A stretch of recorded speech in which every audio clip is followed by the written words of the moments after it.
Pessoal, bom dia. Aulinha de História do segundo ano, dando sequência ao que a gente tinha falando nas aulas anteriores, né?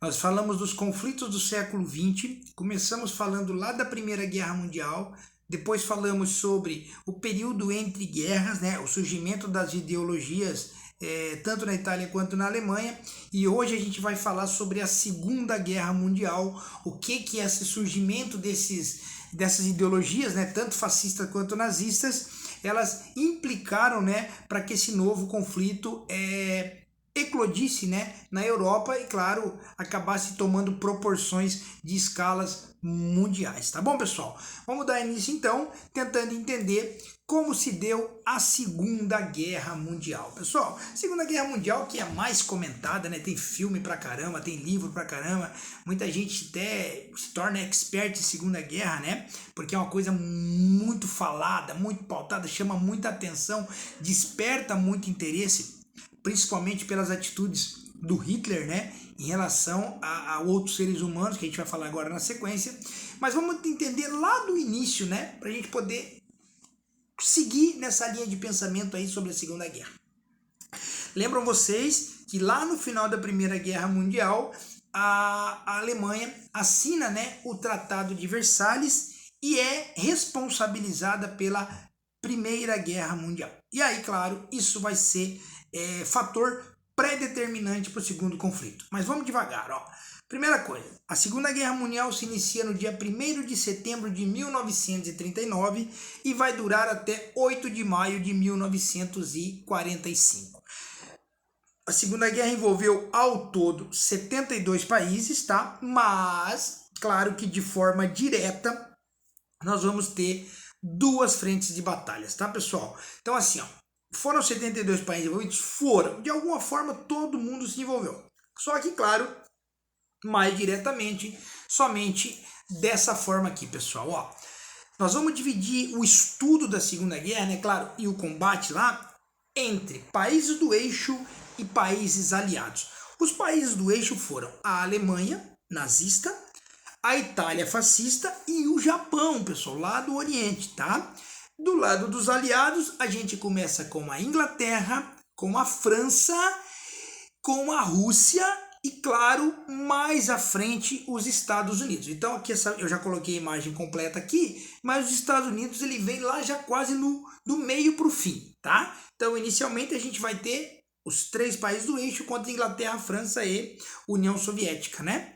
Que vai surgir ali como fator determinante no conflito também. Desenhado esse cenário aí, pessoal, a gente vai entender como que tudo aconteceu, tá?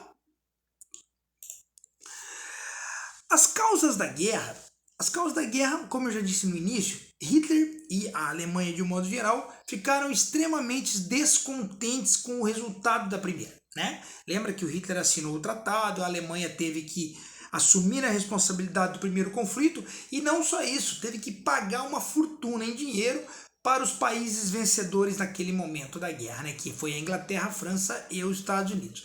Feito isso, a Alemanha entra numa crise sem precedentes, né? Fragilidade social, um acúmulo de problemas sociais é incrível, uma fragilidade econômica que desestabiliza totalmente o cenário econômico alemão e nisso, claro, Hitler se fortalece, né, dentro desse cenário. Desrespeito total ao Tratado de Versalhes, que entre uma das suas cláusulas era proibir a Alemanha de se militarizar novamente, ou seja, a Alemanha não podia ter um novo exército, né? Pós primeiro conflito. Claro que esse desrespeito fez com que a Alemanha, muito pelo contrário, se fortalecesse militarmente, né? E claro, além disso que eu já falei, o surgimento desses movimentos sociais mais radicais, como o nazismo e o fascismo, tornaram a Europa centro, né, desse novo conflito que estava para surgir. Então, com tudo isso pairando no ar, era evidente que mais cedo ou mais tarde alguma coisa de grande proporção iria acontecer. E acontece mesmo, pessoal. Ó, em 1939, Adolf Hitler, presidente então da Alemanha, decide invadir a Polônia. Era o pontapé inicial para o segundo grande conflito. Em retaliação à invasão da Polônia, França e Inglaterra impõe bloqueios econômicos à Alemanha, ou seja, não se envolvem militarmente naquele momento, tá? Apenas tentam enfraquecer o poderio alemão com bloqueios econômicos, né? Hitler não dá nem bola para isso e continua a sua ofensiva, pessoal. E somente em 1940 Hitler consegue dominar a Dinamarca, a Suécia, a Noruega, a Holanda, a Bélgica e a maior de suas vitórias até aquele momento, Hitler invade a França e divide a cidade de Paris entre o seu domínio e, claro, a pessoas que eram aliadas ao nazismo, né? Então, em apenas um ano, praticamente um ano e meio, Hitler consegue grande parte ali do território europeu para o seu domínio, tá?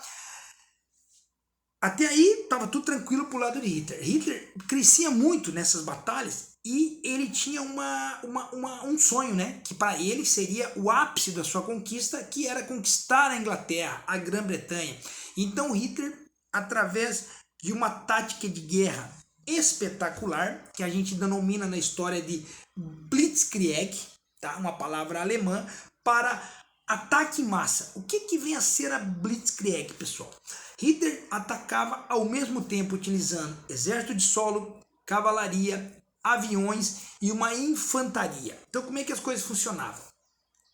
Ao adentrar ao território inimigo, as cavalarias e os soldados a pé já entravam com força máxima. Logo em seguida vinha a infantaria com seus tanques e suas armas de guerra, e logo em seguida os aviões também já vinham bombardeando. Então esse ataque no sufoco tornava o inimigo vulnerável, né? E a Alemanha conseguia as suas conquistas, né? Só que, mesmo tendo a Blitzkrieg como uma principal tática de combate, Hitler tenta invadir a Inglaterra, na minha opinião, claro, de uma forma precipitada. Claro que ao chegar em território inglês, apesar da insistência em um ataque muito poderoso por parte dos alemães, os ingleses conseguem resistir ao ataque e Hitler recua até aquele momento e mantém os territórios até então dominados por ele. Então, as vitórias de Hitler eram consideráveis, né? E isso preocupava os aliados, né? Só que, claro, ao tentar tomar um grande aliado, que seria a Inglaterra, Hitler tem a sua primeira grande, não vou dizer derrota, né? Mas ele tem a sua pequena ofensiva até aquele momento um pouco travada, né? Mas a guerra continua, com Hitler aumentando o seu poderio econômico, né? Só que até aí, pessoal, estava tudo tranquilo. Hitler não consegue sucesso na Alemanha e ele tem uma brilhante ideia, pessoal. Só que antes de eu contar um pouquinho desse ataque à Rússia, eu vou voltar no tempo para vocês poderem entender como funciona. Lá um pouco antes de 1939, Hitler ainda se organizava para sua nova ofensiva, quando ele tem uma ideia de unir-se, né? Talvez não unir-se é a palavra correta, mas de firmar um pacto, tá? Com a Rússia naquele momento. A Rússia, vocês vão lembrar, havia abandonado a Primeira Guerra em 1917 com o intuito de implantar o comunismo em solo russo, tá? Os russos eram muito poderosos. Então, antes mesmo da Segunda Guerra iniciar, Hitler faz um pacto de não agressão com o presidente russo, que era Joseph Stalin naquele momento. Até aí, estava tudo certo. A Rússia ficaria inerte à guerra, tá? Ficaria inerte a qualquer avanço de Hitler, porque tinha um pacto de amizade ou de respeito para com o seu aliado. Então Hitler faz aquilo que eu falei a vocês, né? Domina todos aqueles países ali, tem um pequeno deslize em relação à Inglaterra, mas aí Hitler resolve então colocar a soberba em primeiro lugar e fala: vou invadir a Rússia. Porque no mapa, né, logisticamente falando, né, geopoliticamente comentando, Hitler iria ficar muito forte se ele conseguisse dominar a Rússia, porque o território seria todo alemão, com tudo que ele já havia conquistado. Ele abraçaria grande parte da Europa, se não praticamente a maioria dos países europeus. Então Hitler descumpre o pacto de não agressão com Stalin e avança em solo russo. Hitler invade com o mesmo formato de guerra, com a Blitzkrieg, o sufoco. Só que uma coisa é engraçada, pessoal. Os russos parecia que já esperavam alguma coisa de Hitler. Inicialmente, não se opõem à entrada alemã em seu território. Deixam que os alemães vão invadindo. Os alemães vão tomando algumas cidades. Só que ao chegar, pessoal, na cidade de Stalingrado, que era naquele momento o centro econômico da Rússia, os soldados russos estavam aguardando a chegada dos alemães e, mais rapidamente possível, armam uma ofensiva. Ofensiva essa que o exército nazista não estava esperando. Ou seja, ali mesmo, na cidade de Stalingrado, acontece uma das batalhas mais sangrentas da Segunda Guerra, que é a Batalha de Stalingrado. Aliados ao frio, que era intenso naquele momento, os russos vencem essa batalha e começam a expulsar os alemães de seu território. Os alemães, pessoal, começam a recuar, tá? De volta para a Alemanha. O problema é que nesse recuo e nessa empurrada russa para com os alemães, várias cidades que haviam sido conquistadas pelos alemães começaram a ser reconquistadas agora pelos russos, que nesse momento já estavam aliados com a França e com a Inglaterra. Ou seja, quer ver? Deixa eu voltar aqui rapidinho.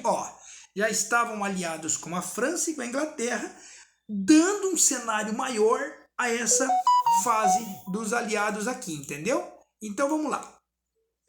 A Batalha de Stalingrado faz então com que os alemães recuem para o seu território. Ou seja, essa foi a principal derrota alemã, a primeira derrota alemã nessa guerra.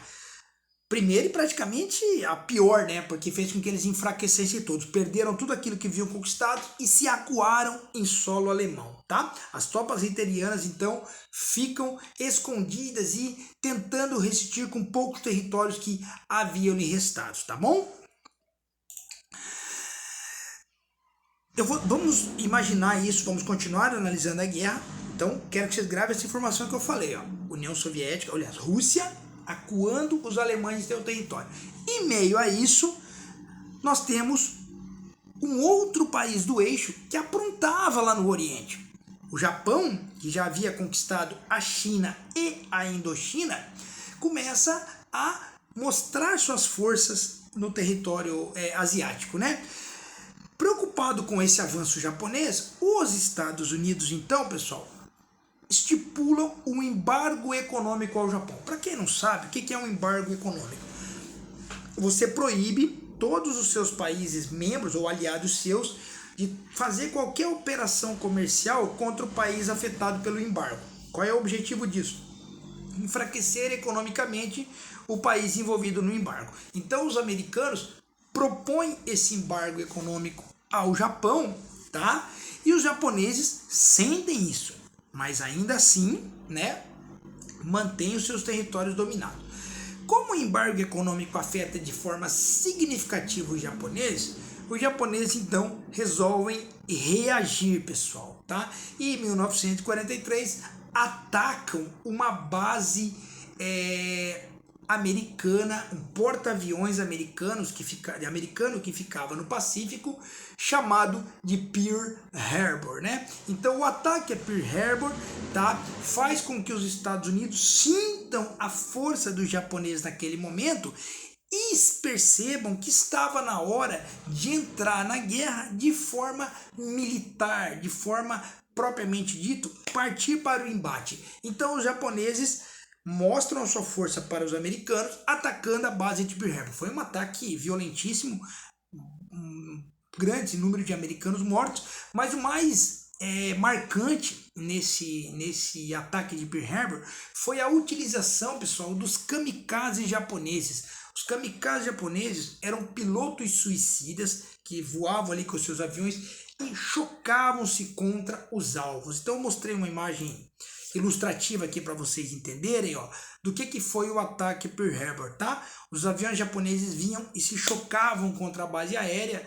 Foi um ataque surpresa, os americanos não esperavam, então não tiveram tempo de se proteger. Mas claro, esse ataque muda totalmente o cenário da Segunda Guerra Mundial. Porque agora, quer ver? Eu vou voltar aqui, ó. Olha aí. Nós temos uma mudança nesse quadrinho. Chegada dos Estados Unidos aos países aliados, pessoal. Então, tá? O ataque Pearl Harbor muda o cenário da Segunda Guerra Mundial, tá? E aí eu destaco para vocês a virada que os aliados vão dar para cima do eixo, tá? O eixo vai começar a se estabilizar em 1943, quando, depois do ataque a Pearl Harbor e a chegada americana com armamentos e muito dinheiro à Segunda Guerra Mundial, a Itália assina a rendição. Lembrando a vocês que o fascismo instaurado na Itália não era bom nem para os italianos. E os italianos, preocupados, tá, com a chegada dos aliados ao território italiano e o mal que pudesse fazer à própria Itália, as próprias pessoas destituíram Mussolini do poder. Ele foge do sul para o norte da Itália e acaba sendo assassinado no norte italiano, e após a sua morte, os italianos assinam uma rendição, né? Então, a Itália já estava fora do combate. Faltavam ainda Estados Unidos Alemanha e Japão a serem combatidos. E a Alemanha seria o próximo alvo dos aliados, pessoal. Só que precisava ser algo muito bem desenhado, porque os aliados sabiam da força de Hitler, mesmo ele estando acuado em seu território, oferecia sim um certo risco. Então, pessoal, criou-se uma ideia maravilhosa. Talvez alguns de vocês já saibam e muitos talvez não saibam. Os aliados, então, têm a brilhante ideia de enganar a Adolf Hitler, tá? Hitler, acuado em seu território, ficava o tempo todo tentando pegar alguma coisa, né, interceptar alguma coisa dos aliados, para que pudesse entender quando e quando eles chegariam em seu território. Foi então que os aliados tiveram a ideia, pessoal, de montar um exército falso, um exército de balões, com a ajuda de artistas, principalmente dos Estados Unidos. Os aliados criaram, pessoal, tanques de guerras, 400 soldados de balão, jipes. Alguns soldados reais ficavam circulando no meio das tropas, e esse exército de balão foi colocado no fronte, tá? Para frente do território alemão. Por quê, pessoal? Porque assim que o exército alemão interceptasse ou visse, né, conseguisse observar a chegada do exército aliado, eles estariam prontos para receber aquele exército. Então, um comandante era real, alguns soldados eram reais, mas tudo ali era feito de balão, de madeira, de ferro, tudo era falso. E deu certo, pessoal, porque o que aconteceu? O exército de Hitler observou a chegada do falso exército e armou toda a sua ofensiva para a frente da Alemanha. Só que, enquanto isso acontecia, os aliados organizavam o dia D, pessoal, o dia D. O que foi o dia D, pessoal? Vou mostrar o que foi o dia D. O dia D, pessoal, olha aqui, foi o desembarque das tropas aliadas na praia da Normandia, no sul da França, no litoral francês. O que aconteceu aí, pessoal?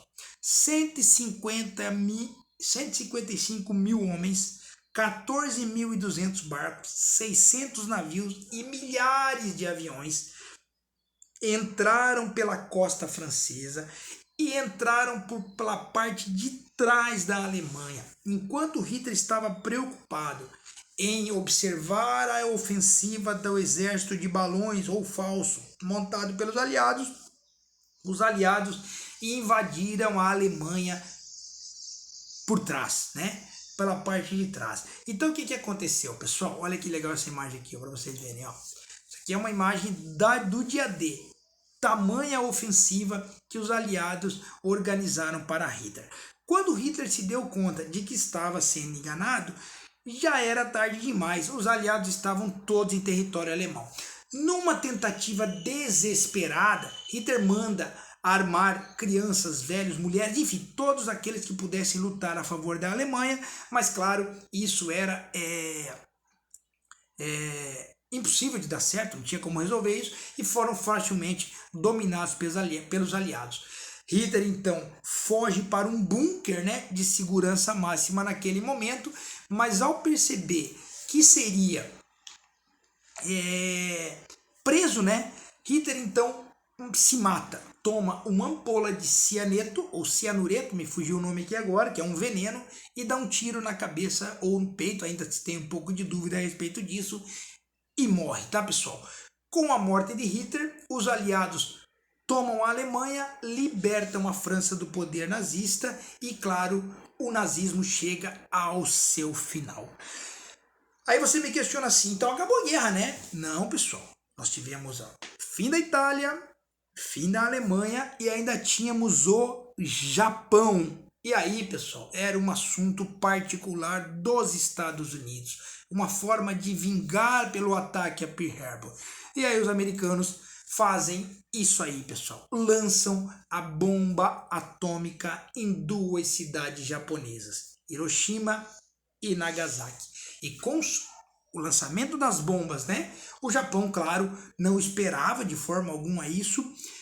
Foi um ataque que o mundo não esperava e o Japão, lógico, se rende o mais rápido possível, vendo grande parte da sua população ser exterminada por esse fato covarde, né, na minha opinião, por parte dos americanos, né, pessoal? Milhares de civis foram exterminados e, claro, os que não morreram ficaram doentes ali com sequelas da radiação por muito tempo, tá? Então aí sim, com a desumanidade americana de jogar a bomba atômica no Japão, a Segunda Guerra chega ao seu final, com vitória dos aliados, tá bom, pessoal?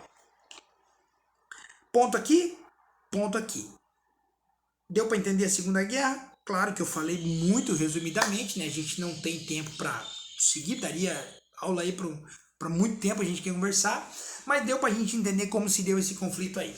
Agora, para a gente finalizar, eu quero mostrar a vocês algo que aconteceu durante esse período na Europa, que foi fruto do nazismo, né? E que chocou o mundo e que até hoje choca as histórias baseadas no que aconteceu. Durante a Segunda Guerra Mundial, pessoal, o nazismo provocou o Holocausto. O que é o Holocausto, pessoal? O Holocausto nada mais foi que a morte de 6 milhões de pessoas, tá? 6 milhões de pessoas foram assassinadas pelo regime nazista. Entre essas pessoas tinham a sua grande maioria judeus, ciganos, homossexuais, testemunhas de Jeová, deficientes físicos e mentais. Mas por que o nazismo matava toda essa gente, pessoal? Hitler cresceu e acreditava que a única raça pura, né, era um antissemita, a única raça pura era a raça ariana, ou seja, as pessoas de pele clara, as pessoas de cabelo mais claro, de olhos mais claros.